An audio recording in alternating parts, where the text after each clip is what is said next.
How's that? Throw your bombs out. If I throw the wrong punch, it's never going to work. Now I've had people go, bombs that doesn't work, didn't stop it. But it wasn't supposed to stop it, he was supposed to punch on. Oh, but in a fight, I'm in a fight, I don't stand there and wait for it. Oh, where is it? It's coming in. You don't plan the answer before you know the question.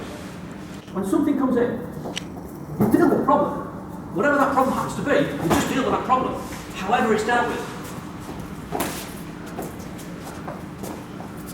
Whatever it's coming in with, you just respond to it. That was the same punch every time, by the way. Not hard to respond. But as it comes in with whatever it's coming in with, I'm going to deal with the problem. I'm not going to worry about, well, I need to move my bombs out to do last week, I'm not going to get in there. So the answer is always a result of the question asked. And in the street, that's easy. Whatever they throw, you respond with. The problem with training is that you've been given an answer. So you kind of need the right question, otherwise there is no point in playing.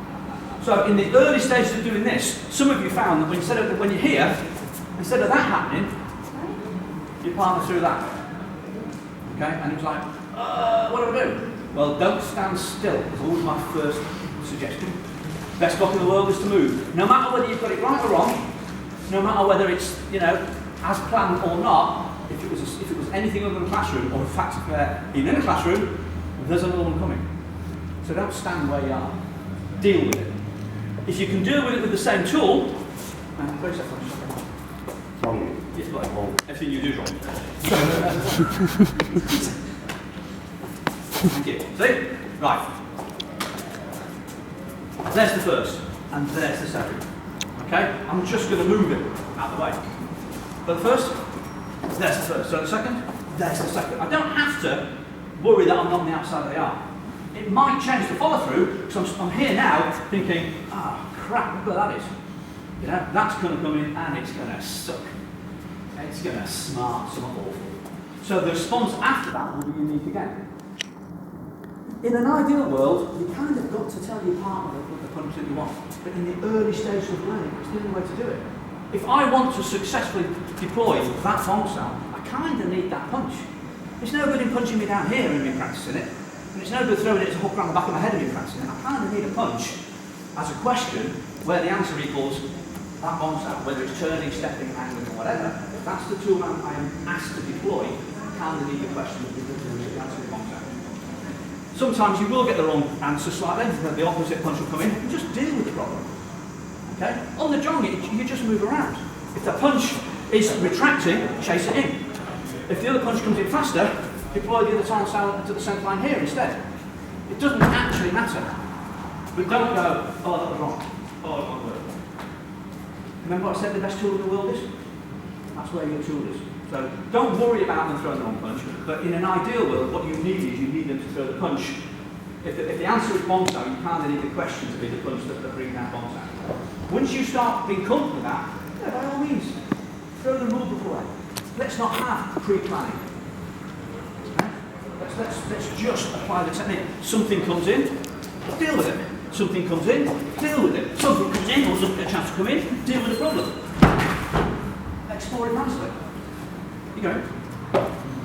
Something comes in, deal with it. Let's not worry about playing with. You'll end up with the same haircut you've got eventually, won't you? You'll learn. You just play with the problem. But for now, so the answer is bomb cell, and I kind of need the question to do the punch. Okay? You can either do it 1, 2, you can do it 1, 2, or you can just 1, 2. I don't care how you punch. And you should practice from everything that's almost dropped out of a kung fu movie to something that's happening on a Saturday night football crowd. And practice everything in between. Okay? But the tool that you're playing with,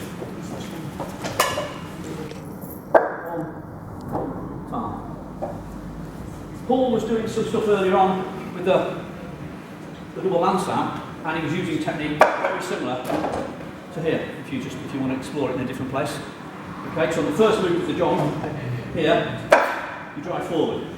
Then you come up the centre line, and then you do the net pull, which is very similar to the movement Paul was trying to get you to working on. Do the jump cue. When you come out this way, it's the same position. Look at the position there. Look at the position here. So the first section, 10 moves. First moves to view, driving up and away. The second is called a man game sound, the neck pulling hand. The neck pulling hand, good enough for you? You don't mind?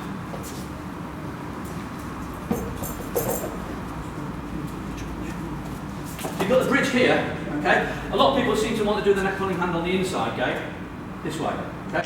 Personally, I would avoid this, okay?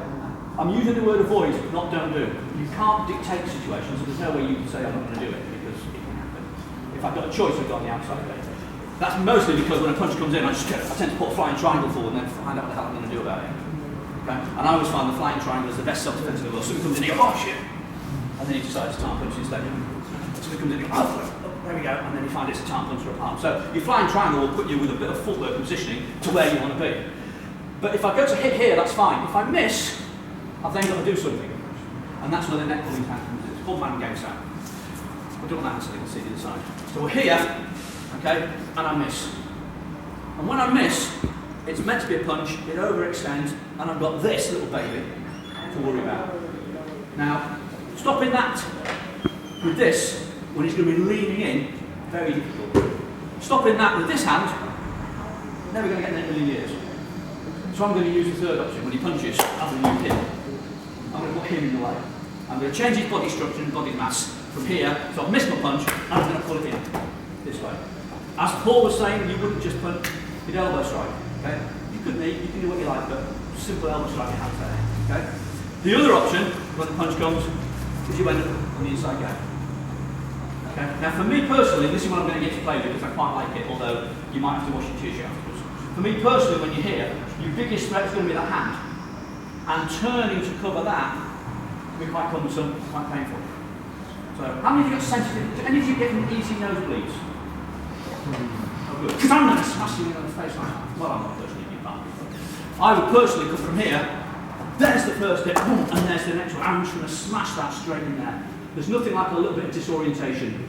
Smash him in the nose. It's a wonderful thing, the nose. Keeps your glasses on, it's always a good thing.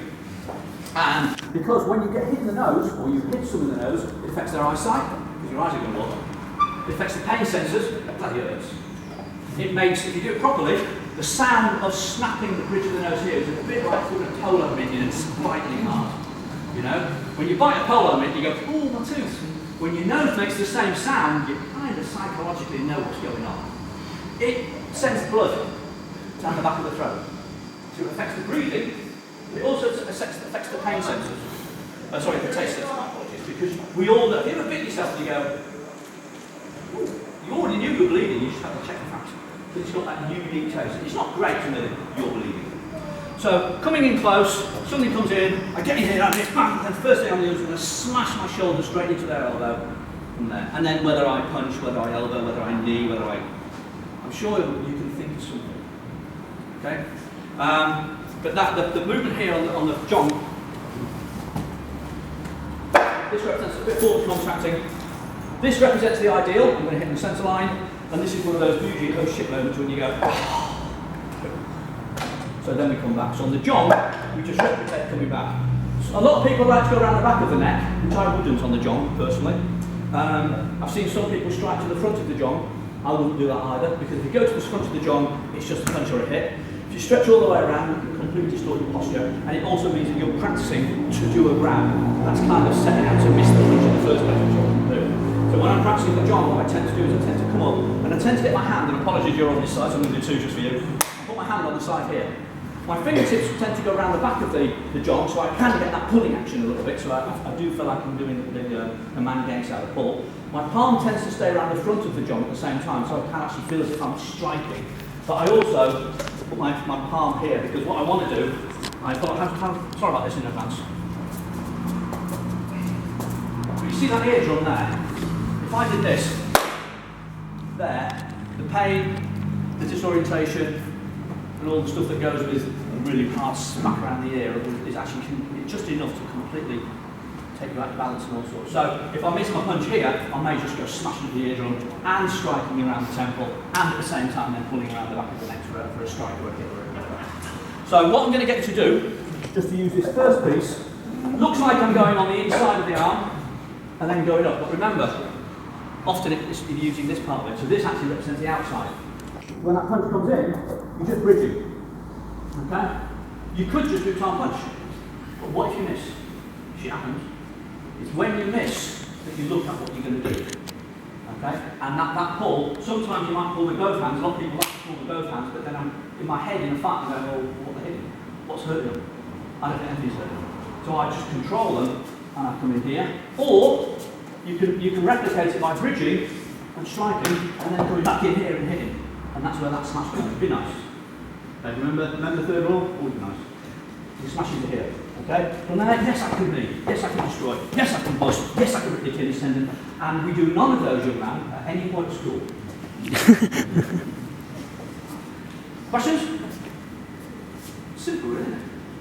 No myth about it. No complexity. So all I want you to do, partner, outside get contact, neck pull them in. Or for me, I prefer to see you go from here, paxo entry, draw them in, and then deal with the problem. Whether you turn them again, and you rip the face and rip their eyes, whether you go into the testicles, don't enjoy too much of it, or whatever you do. Okay? You're laughing. The women that train with me have held every man's testicles in the room. And then they can train it as well, so. Any questions? Different partner, off you go. Yeah. Where do you train? That's Bobby's over here.